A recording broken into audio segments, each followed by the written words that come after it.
palabra del Señor. Somos desafiados en el Señor hoy día también por su palabra para ser fieles al compromiso con el Señor, ser fieles con su palabra, ser fieles al llamamiento que el Señor nos da a cada uno de nosotros. Hay un canto, se cree que es un canto que utilizaba, o un himno más bien, que utilizaba la primitiva iglesia. Ustedes saben que en la himnología va el contenido doctrinal. Me preocupa el día de hoy, de alguna manera, que estén desapareciendo los himnos en los cultos. De los bautistas estoy hablando. Se cantan muy pocos himnos, se cantan más alabanzas o cánticos espirituales inspirados, y que algunos de ellos tienen muy poca doctrina, no se define el aspecto doctrinal en algunos textos que han inspirado a las personas. Hay frases que se van repitiendo, y que no tienen, a veces no le encontramos ningún sentido, pero sí es como para animar el culto, para hacerlo bonito, ¿no? Para hacerlo entretenido, para hacerlo supuestamente más espiritual. Yo creo que tenemos que aprender lo que la Biblia nos enseña. Aquí tenemos un parte de un himno. Por favor, 2 de Timoteo, capítulo 2, del versículo 11 al 13. Los himnos marcan doctrina en la conciencia de los creyentes, de los creyentes cuando asumen el compromiso con el Señor. Palabra fiel es esta, dice el Señor. 2 de Timoteo, capítulo 2, versículo 11 al 13. Si somos muertos con Él, ¿me siguen, verdad? Si somos muertos con Él, también viviremos con Él. Doctrina pura, ¿se dan cuenta? Seguridad en la palabra. Si somos muertos con Él, también viviremos con Él, porque Cristo ha resucitado. Por eso que vivimos, aunque fallezcamos o desaparezcamos a lo mejor de este escenario de la vida, tenemos conciencia que seremos levantados algún día, no de los muertos. Entonces, si somos muertos con Él, también viviremos con Él. Si sufrimos, también reinaremos con Él. Si le negaremos, Él también nos negará. Si fuéramos infieles, Él permanece fiel. Y esta es doctrina. Él nunca cambia. El hombre puede cambiar, nosotros podemos cambiar, las iglesias pueden cambiar, pero el Señor es fiel, su palabra es fiel, Él cumple sus promesas. Él no puede negarse a sí mismo. Amén. Así que yo los invito a considerar este texto sagrado en el nombre del Señor. Es cierto que el dicho dice, de alguna manera, los escritores o los teólogos hablan de que estos versos son versos que son parte de un himno que practicaban o cantaban en la primitiva iglesia. Un himno precioso. Si nosotros los estudiamos, como dicho algunas cosas, tienen que ver entonces con la palabra del Señor y la doctrina sagrada de las Escrituras. Así que, hermanos, con esta palabra nosotros empezamos ya a tener conciencia de la identificación que debemos tener nosotros como hijos de Dios con la palabra del Señor. Identificarnos con la palabra de Dios. En 2 de Timoteo vamos a buscar allí, desmenuzar el texto que recién acabábamos de leer.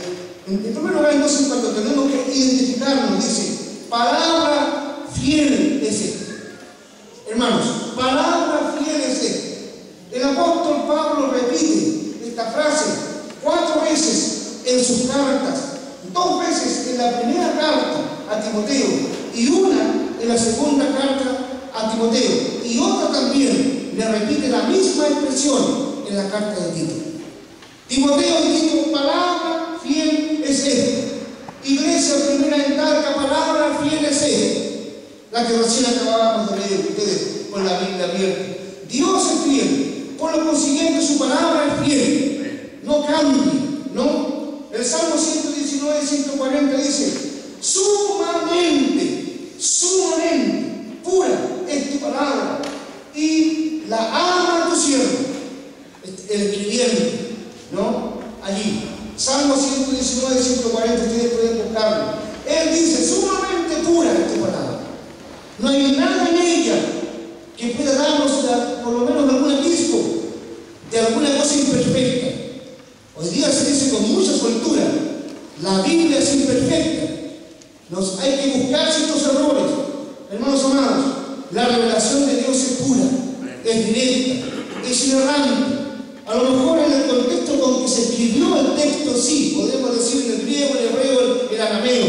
A lo mejor de la perspectiva cultural, a lo mejor pueden haber algunas cosas, pero como palabra autoritativa de Dios, es palabra pura, total, ¿no? Que es capaz de cambiar el alma, de transformar la conciencia, de herir la conciencia cuando se predica y se enseña bajo la inspiración del Espíritu Santo. El apóstol Juan en su carta juanina, y especialmente en el Evangelio, dice: tu palabra es la verdad. Juan capítulo 17, versículo 1. Tu palabra es la verdad. Tu voz es la verdad. El profeta Isaías, cuando dice en el capítulo 40, versículo 8: sécase la hierba se seca, se marchita la flor, mas la palabra del Dios nuestro permanece para siempre. Y él lo dijo 700 y un poco más años antes de la venida del Señor. Sécase la hierba, marchita la flor, desaparece el hombre, pero Dios permanece para siempre con su palabra. Y su palabra no cambia. Es la misma palabra de ayer, hoy y también será por los siglos. Antes, tal vez, si la iglesia no es levantada todavía, pero será fiel la palabra del Señor y continuará por la eternidad. Entonces, hermanos, tenemos que nosotros, iglesia, nuevos creyentes, nuevos hermanos, identifíquense con la palabra, defienda la palabra, no se sienta de ninguna manera disminuido o aproblemado porque usted defiende la palabra del Señor. Predique la palabra, enseñe la palabra, siéntase con la autoridad que tenían también los apóstoles, que hacían resonar los dientes a aquellos que no querían aceptar la voluntad de Dios a través de la palabra. Así que la palabra se invicta. En segundo lugar, tenemos que identificarnos con la palabra fiel. La palabra fiel de identificación con Cristo. Ahí sigue diciendo el texto: somos muertos con Él, también viviremos con Él. Amén.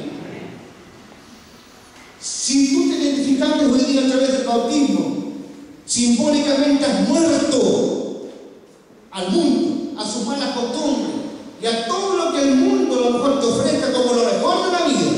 Sí lo vas a pasar bien, pero al final dice la palabra de Dios es muerte. Pero cuando uno se aferra a la palabra de Dios, sobre todo, y toma el compromiso con Él, si somos muertos con Él, también viviremos.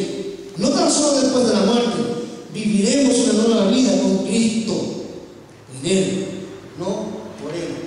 Así que, hermanos amados, estamos ahora en el punto de ver si realmente estamos identificados con el Señor Jesucristo.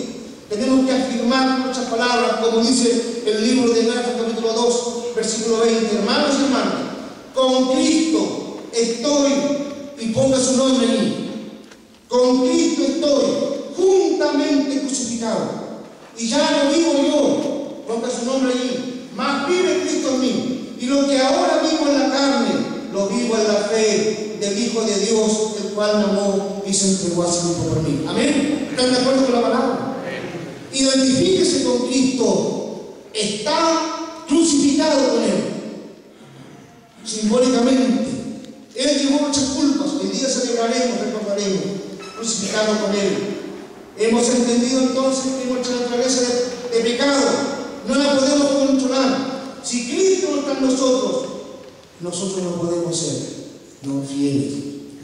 En la mañana yo le decía a nuestros hermanos que están de alguna manera orientándose en la parte doctrinal: yo personalmente soy y tengo alma de bohemio, no importa que me vuelven después, pero si no fuera porque Cristo habita en mi corazón, otra cosa sería la vida personal. Pero en Cristo sometemos toda la carne, todos nuestros vicios y todas nuestras pasiones para vivir con Él y para Él, crucificados con Él. ¿Es cierto? El cual se entregó y me amó y se entregó a sí mismo por mí. Tiene que manifestarse entonces una separación entre el mundo y la vida con Cristo. Entonces, aquí vienen algunas preguntas que tengo. ¿Por qué entonces estoy en pecado? Porque la Biblia lo dice. El hombre está en pecado porque la Biblia lo dice. La Biblia dice: ciertamente no hay hombre justo en la tierra que haga el bien y nunca peque. ¿Está de acuerdo con la palabra? está escrita inspirada por el Espíritu Santo. En Romanos capítulo 3 dice que aunque el hombre hable con su boca, dice, no hay justo ni aún uno. Porque lo que el hombre sabe siempre está contaminado. Los pensamientos, las palabras. Pablo cuando escribe a Roma es muy duro en su expresión. Dice que aún son como sepulcros blanqueados, por fuera limpios. Por eso que el único que ha sido salvo y en el cual podemos nosotros confiar en Jesucristo. Entonces, ¿por qué podemos decir, por qué me dicen que estoy en pecado? ¿Por qué entonces tengo que arrepentirme? ¿Por qué tengo que salvarme? ¿Por qué tengo que buscar de alguna manera a alguien que me redima? Porque la Biblia dice en Jesucristo capítulo 7, versículo 20, aún en el Antiguo Testamento. Fíjese, no estamos hablando del Nuevo Testamento, estamos hablando del Antiguo Testamento. Ciertamente no hay hombre justo en la tierra que haga el bien y nunca peque. Usted puede decir también, ¿por qué tengo que arrepentirme? ¿Por qué tengo que sentir dolor en mi corazón por mis pecados? ¿Por qué tengo que hacerlo? Si soy tan bueno, soy tan santo que no le hago mal a nadie. La palabra del Señor lo autoriza, porque la Biblia lo dice, y no porque lo que yo creo que dice la Biblia. Pero Dios, habiendo pasado por alto los tiempos de esta ignorancia, ahora manda a todos los hombres y mujeres, en todo lugar, en la China y en la Conchinchina, diría mi abuela, en el pasado, que son dos lugares geográficos en el mundo, que se arrepientan. El mensaje de Jesucristo fue arrepentidos y convertidos. Amén, ¿no? Ese fue el primer mensaje de Jesús después que fue bautizado. Arrepiéntanse, sientan dolor en su corazón, digan y confíen esta verdad. Soy pecador, he sido rebelde y soy rebelde, y conviértanse, den vuelta en 180 grados de vida. Si van para allá, bueno, vuélvanse al Señor, su rostro al Señor, para que sean parte del reino del Señor. Estoy leyendo Hechos capítulo 17, versículo 30. Allí la palabra de Dios. Por cuanto ha establecido un día en el cual juzgará al mundo con justicia, porque aquel varón a quien designó, dando fe a todos con haber levantado de los muertos. Cristo vive, y esto nos hace confrontar nuestra realidad. ¿Por qué tengo que arrepentirme? Porque alguien murió y resucitó y viene a buscarte, y tienes que estar preparado, porque la Biblia se lo dice. ¿Por qué debo pedir perdón? ¿Por qué tengo que pedir perdón? ¿Y por qué tengo que ser salvo por Jesucristo? Porque la Biblia lo dice, pues. Otra vez le digo lo mismo, Hechos capítulo 4, versículo 12. En ningún otro hay salvación, ni en la iglesia bautista hay salvación, ni en la iglesia católica hay salvación, ni los sacramentos me salvan, de ninguna manera, ni el bautismo me salva. ¿Me siguen?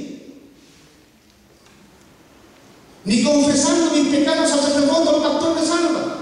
En ningún otro hay salvación, porque no hay otro nombre bajo el cielo dado a los hombres en quien podamos ser salvos. Amén. Ustedes consulten con la palabra, porque no estoy equivocado, ¿no? Libro de Hechos capítulo 4, versículo 12. ¿Por qué tengo que pedir perdón? ¿Por qué tengo que ser salvo en Jesucristo? Porque la Biblia así lo dice. Palabra fiel y digna de ser recibida por todos, la palabra santa del Señor.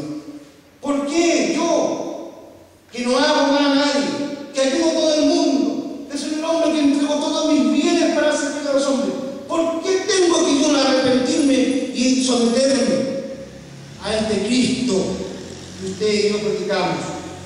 Vuelvo a insistir, porque la Biblia lo dice. Como hombre bueno, moralista, el infierno está lleno de hombres buenos y mujeres buenas. El infierno está lleno de moralistas y de buenas personas. ¿Me entienden?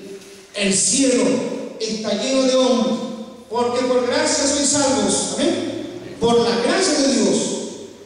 Porque por gracia sois salvos, por medio de la fe. Y esto no de vosotros, pues es don de Dios, no por obras, para que nadie se sienta orgulloso de tener algo. Ya pasó el tiempo de las bulas, ¿no?, que se vendían para tener acceso al cielo. ¿Se acuerdan? Eso es parte de la historia del cristianismo. Usted compraba el cielo Ahora no. Usted tiene conciencia por la palabra que solamente por Jesucristo y solo Jesús usted llega al cielo. Somos tomados en cuenta por el Señor a través de lo que dice la palabra de Dios. Somos muertos con Él, también viviremos con Él. Así que, mis amigos, si usted todavía no ha tenido un encuentro con Jesús, tengan la plena certeza de que aquí está la base de la relación con el Señor. Romanos capítulo 6, versículo 4 al 8. Recién la hermana Marcela ha leído lo siguiente: porque somos sepultados juntamente con Él para muerte por el bautismo, a fin de que como Cristo resucitó de los muertos por la gloria de Dios, así también nosotros andemos. ¿En qué? En vida. Porque si fuimos plantados juntamente con Él en la semejanza de su muerte, así también lo seremos en la de su resurrección. Gloria al Señor. Y Colosenses capítulo 2, versículo 12 confirma también esta palabra: en Él también fuiste circuncidado con circuncisión no hecha de manos, al echar de vosotros el cuerpo pecaminoso carnal y la circuncisión de Cristo, sepultado con Él en el bautismo, en el cual fuiste también resucitado con Él mediante la fe en el poder de Dios que le levantó de los muertos. Fieles a la palabra del Señor. En tercer lugar, la palabra fiel de la recompensa que el Señor nos va a dar en el servicio. Hay dos palabras que marcan la vida del servicio cristiano. La palabra dulos, siervos. La palabra perenes, más que siervo, menos que un siervo. Lo más bajo, tal vez, en la perspectiva no del servicio cristiano, un remero, uno que está dispuesto a morir en el servicio. Dos palabras fuertes que marcan la vida del creyente como servidores del Señor. Si sufrimos, iglesia, no crean que vamos a pasarlo a veces bien. Si sufrimos, es el cántico de la primitiva iglesia inspirada por el Espíritu Santo, si sufrimos con Él, también reinaremos con Él. Hay un libro viejo, pero sí está de los señores Bautista: si sufrimos aquí, reinaremos en la gloria celestial. No sé si lo han cantado una vez. Si llevamos la cruz por amor de Jesús, ¿qué pasa? La corona Él nos dará. No sé si parece que lo quitaron del libro Bautista, parece que no. O yo estoy demasiado viejo que tengo canciones que ustedes a lo mejor no conocen. Pero si lo quitaron, no sé por qué lo quitaron, ¿no? Pero si está aquí, ojalá lo cantemos alguna vez. ¿Eres un hijo de Dios? ¿Estás sufriendo por la causa de Él? No te sientas disminuido, no te sientas triste, no te sientas bajoneado. Esto quiere decir que muchas veces vas a sufrir las burlas, el maltrato y todo tipo de pruebas que vengan por causa de servir a tu Cristo. Si sufrimos aquí, reinaremos aquí en la gloria del Señor. Porque van a haber esas dificultades y el demonio se va a presentar de alguna manera, aún como hemos visto en la propia asamblea. Se levantarán algunos utilizados por Él para minimizar el llamamiento que Dios nos ha dado. Yo le dije a los jóvenes hace poco, ¿no? Usando, no sé si la carta de Efesios, cuando dice: el diablo anda como león urgente buscando a quien devorar. Pero el texto dice: someteos. Esa palabra que no le gusta a algunos el día de hoy, y se las repito: someteos pues a Dios, porque ahí parte todo. Si no hay sometimiento a Dios, no hay sometimiento en ninguna parte. Someteos pues a Dios, resistid al diablo, y el diablo huirá de vosotros. ¿Están de acuerdo con la palabra? A veces se nos olvida. Me gusta el texto de la mañana: someteos unos a otros en el temor del Señor, no en el amor del Señor. Unos a otros en el temor del Señor. Allí parte todo el sometimiento y toda la obediencia en la iglesia de Cristo. Porque si no hay sometimiento al Señor, no hay nada en la vida acá. Entonces, mis amados, si somos hijos, somos también herederos, dice Romanos capítulo 8, versículo 17. Ustedes pueden buscar ahí. Romanos 8, versículo 18. Si somos hijos e hijas, también herederos de Dios y coherederos con Cristo, si es que padecemos juntamente con Él, para que seamos glorificados. Pues tengo por cierto, dice Pablo, que las aflicciones del tiempo presente, 2012, no son comparables con la gloria venidera que en vosotros ha de manifestarse en Cristo Jesús. Amén. Agarre fuerza, hermano. Agarre fuerza de esta palabra. Tenemos que luchar. Ojo, cuidado, porque algunos piensan que con el sufrimiento van a ganar la gloria. No. Es bien clara la palabra. En Cristo, no sin Cristo. Porque si el amor de Dios está en nosotros, podemos quemar el cuerpo, pero si no está el amor, hágame, no sirve de nada. Capítulo 13 de la Corintia. Aunque quemar en mi cuerpo, pero no tengo el amor de Dios, no sirve de nada. Así que, queridos, cuidado. Solo los que sufren con Cristo y en Cristo, en el servicio, duros, jubiletes, ¿no? Ellos recibirán la gloria, ¿no? Y la corona de Dios. La palabra fiel de la negación de sí mismo, de ese yo. Hay un problema allí. Tenemos que colocar nuestro yo a las plantas de Cristo. Si nos negamos, yo me colocaré mi yo a las plantas de Cristo. Yo tengo que estar dispuesto, ¿no?, a entregar todo mi ser al Señor.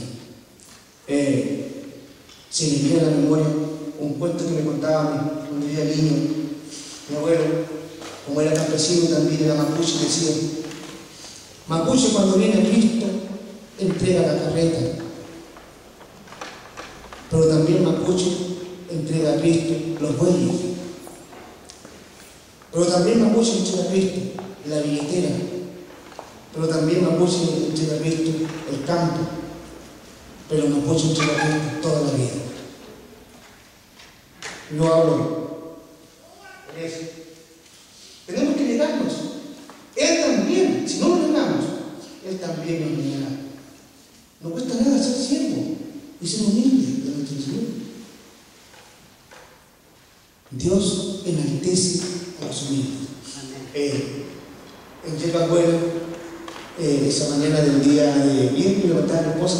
Este es un chinoso. Dicen que no voy a contar ninguna historia, pero voy a contarle igual. Entonces, un chico de 5 años, me di vuelta y ya estaba golpeando con los pies a otro compañero que es un poquito más del mismo porte, pero completamente transformado. Entonces yo, tratando de, porque tengo que también colocar el orden, entonces le llamé la atención y me dijo: ¿y qué, po? ¿Y qué, po? Yo le dije: hijo, aquí en mi clase tú tienes que mantener el orden porque disciplina. No me importa nada. Si me molesta, no golpeo. Y además mi mamá me ordenó que cuando alguien me falta respeto, yo tengo que colocarme o un golpe más, porque eso es una cosa. Él es practicante de taekwondo, en 6º año, hasta marcial. Entonces, digamos un diálogo con él. Yo le dije: también soy un practicante de arte marcial, y él también lo es. Pero fíjate, le dije yo que aunque tu cuerpo es un arma mortal, como cristianos tenemos que someter nuestras armas mortales a Cristo. Y empezamos a hablar. Y con el paso de los minutos, ya se calmó, me cambió el rostro. Y por la palabra fuimos dialogando con el chico y todo. Y después terminamos siendo amigos. Y con el compromiso que él de alguna manera con este chico, un niño. Esto es negarse. Cuesta el hombre negarse. Si negas a un hermano, yo respondo como hombre para no quedar menos, ¿no? En la vida cristiana no debe ser así. Hermanos, vamos a pasar situaciones. Me encanta ver la expresión de Jesús cuando Caifás frente a Caifás, él tiene que doblegar toda la solidaridad y aceptar los golpes, aceptar los escupitajos del diablo, aceptar la traición de sus hermanos, de ver a Pedro que lo maldice, que lo niega, yo no soy discípulo de él, ¿no? De ver a Juanito que está por allí, tal vez echando una columna. Juan, estoy hablando de Juan, el que escribe el Evangelio, el que le amó tanto y que estaba con él, viéndolo como joven, a lo mejor con temor de no poder hacer nada, ¿no? Es el último de los apóstoles que queda con vida, según la tradición, lo que tenemos también escrito. Y en Juan capítulo 21, al final, fíjese, el gran amor del Señor, que nos acepta así como somos. Cuando le dice a Pedro, Pedro, apacienta, apacienta. Le da otra vez la autoridad, a pesar de todas las cosas. Tenemos que negarnos a nosotros mismos. Niéguese ante el Señor. El que se humilla será maldecido. Pero el que se siente orgulloso y soberbio va a tener un fin doloroso. Ayúdenos que el Señor sea fiel. Por último, estoy terminando ya. Si somos infieles, Él permanece fiel. Porque no puede negarse a sí mismo, ¿no? Él no puede ser infiel, a pesar de que nosotros le traicionamos tantas veces, ¿no? Fiel es Dios, por el cual fuiste llamado, dice 1 Corintios 9, a la comunión con su Hijo Jesucristo nuestro Señor. Dios no es hombre para que mienta, ni hijo de hombre para que se arrepienta. Él dijo y lo hará. Amén. Amén. Él habló y Él ejecutará. Amén. Confía en el Señor. Confía en el Señor. Gracias por su palabra. Somos desafiados por el Padre a vivir una vida fiel. Él es fiel y espera de nosotros que seamos fieles. Les invito, hermanas, a ser fieles al Señor con la iglesia. Amén. Aquí, en un grupo hermoso de fieles, ustedes también se unen a estos fieles delante del Señor, comprometidos de por vida para servir con todo el tiempo, con todo el deseo, para la gloria y el avance de su nombre. Invito a todos los miembros de la iglesia nuestra, en primer lugar, que se pongan en pie.